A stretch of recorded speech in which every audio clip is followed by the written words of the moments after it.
everyone, so I'm finally back to do a load of tutorials. I've got a week or almost 2 weeks spare to do some shabby chic projects of things that I've been building up over the last so many, like 2 or 3 months, and I haven't done one without you, I do promise. But I've been going to loads and loads of jumble sales every other weekend whenever I can, and I've been trying to film bits secretly here and there, and I've been dying to do hauls of the things that I've found to shabby chic as well. I've just not managed to get around to doing it. Life's hectic, so if you do want to check out those things that I've bought, then you can always check my links below. So I've just been typing them all up so I can just avoid putting makeup on, to be honest.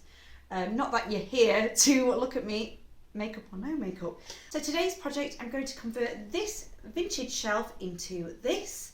And I originally bought it for 50p. I can tell it's handmade because there's still pencil markings there.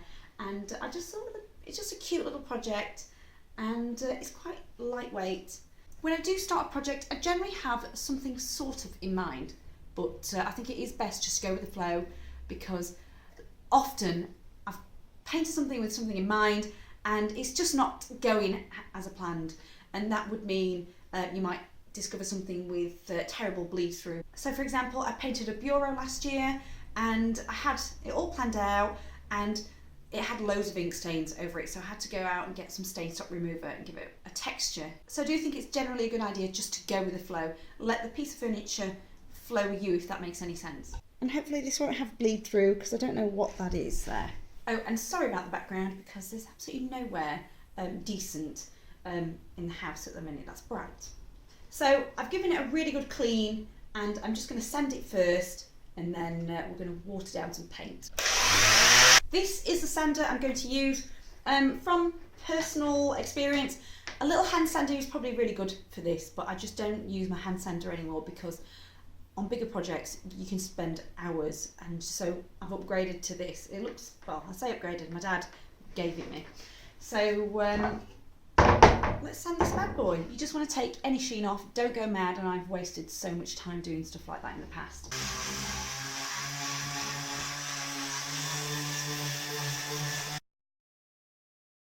So it's just a bit of fun, this, and because it's only a cheap small item, I don't want to be spending hours and hours on this project. That's why I've decided to pick something simple like a whitewash. And I've had to tear off a 40 grit piece of sandpaper off my roll from Toolstation. Those are the cheapest in my opinion, just so I can get to the little nooks and crannies that I couldn't with my big sander. I'd say that's done. So now I'm just going to dust it down with damp cloth. I just save any old cloths, to be honest. I don't throw clothes away because I just use them for waxing furniture and things. And generally you are best off with lint free, which means stick it in the washing machine and let it air dry, not stick it in the tumble dryer. And I'm going to thin out a little bit of Wick's chalky flat matte paint in Harvest Moon. Is completely discontinued, so you can't get it, but any sort of flat matte emulsion. I'm going to scoop a bit out into a jar and just thin it with a little bit of water, and just maybe half and half. Just see how you, if you are going to do this, just see how you get on with it. Because it's at the bottom, it's quite thick. Don't really need a lot. It's as thick as double cream.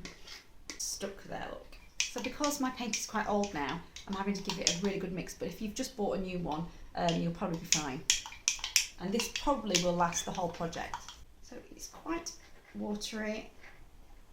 And I'm just going to give it a coat all over.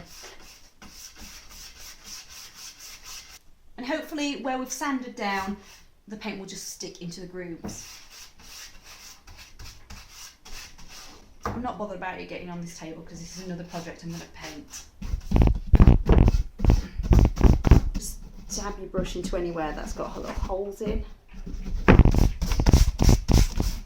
So if you can see that okay, I've got a very thin watery coat on this shelf, and what I'm going to do before it dries is grab a lint-free cloth and I'm just going to wipe the excess off, so we should see some white in the grains. This is another jumble sale rag, so yeah, jumble sales are very, very handy. Yes, I don't believe in paying for lint-free cloths because when I bought my first one from Homebase, it was a fortune. So I'm just going to go over it.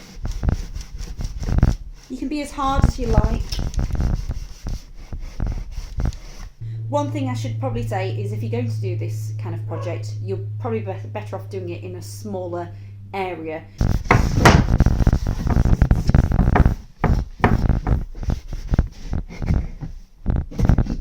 And now I'm going to just seal it with some Lord Sheratons. Probably stay away from brie wax or brie wax, however you want to call it. And it's much stronger than Annie Sloan clear wax as well, because it's got quite a lot of terps in. So if you don't want a heavily distressed look, just leave that one well alone. So I've got another piece of fresh lint-free cloth, and I'm just going to dab straight into it and seal the paint with this, just going over it. I think this was about £1 or £2 from Tesco's, but you can get it online. I'll leave all the links for anything that I'm using below, so you don't have to keep looking around. And there you go, it is finished. And the reason I haven't put varnish over this is because there's not really a great deal of paint to chip. But one thing I must really stress is think of the end use of the item that you're shabby chicing. So if you're painting a bathroom cabinet, let's say, you'll probably want to varnish it because the moisture in it could make the paint peel or something like that. If it's going to be something that's going to be used a lot and it's painted, then yes, I'd probably varnish it. Things that you don't really touch a great deal, like mirrors, mirror frames, you probably don't really need to varnish it, but a nice balm would protect it, especially when you come in to clean it. So I'm leaving that as it is. So I hope you like that little introduction of me coming back into the shabby chicing pieces of furniture. And if you liked it, give it a thumbs up and subscribe, and hopefully I'll see you in my next video, and hopefully my background will be a lot better. We'll see. Thanks for watching. Bye!